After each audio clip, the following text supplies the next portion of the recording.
So to not play the whole thing, it's like they were, and I don't know, it might catch some of the explanation, but it's in the Daniel Craig series, that was kind of like the beginning of James Bond all over again. So they didn't, it was a new Bond. They didn't play the theme until the very end of the movie, which of course was kind of backwards. And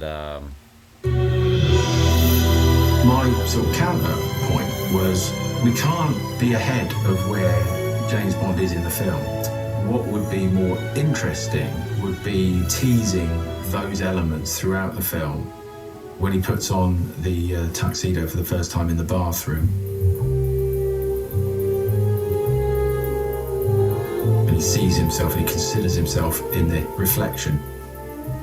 And in that shot, you're thinking about 20 other movies. You're thinking about all the other times you've seen Bond in a tuxedo. And we're looking at him going like, he's getting closer, he's getting closer. And then at the end, first time he says the line, because there's been an opportunity for him to say the line, the name's Bond, James Bond. Who does Bond eat? Your name, sir? James Bond. You'll find the reservation on the beach. Same with like ordering the drink. Vodka martini. Shaken or stirred? Do I look like I give a damn? So we are done with convention in this film.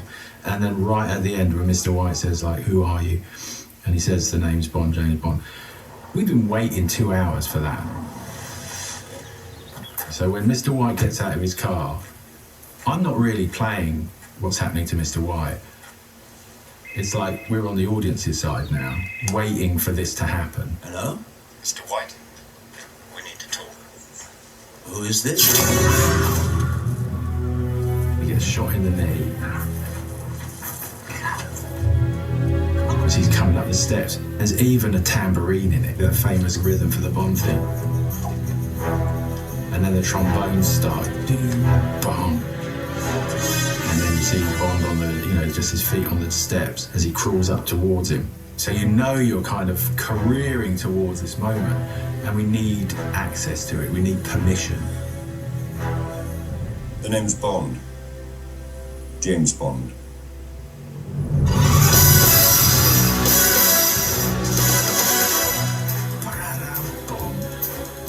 I mean, I've seen that 3 or 4 times in the cinema, and everyone went nuts. I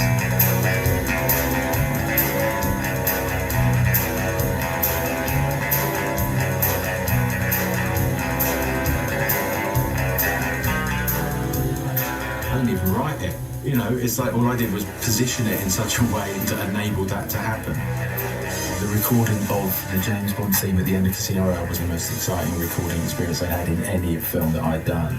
The band were waiting for that moment, and this thing just exploded out of the speakers. He's back, and the music's back, and the theme is back.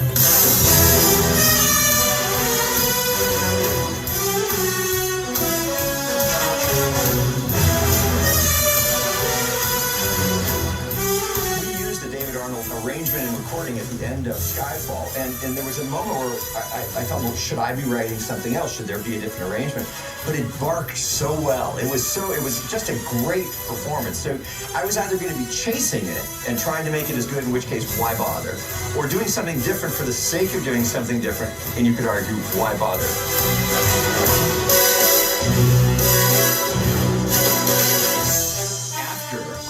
Created that version of the Bond theme. It wound up being used again and again because, to count the phrase, nobody does it better.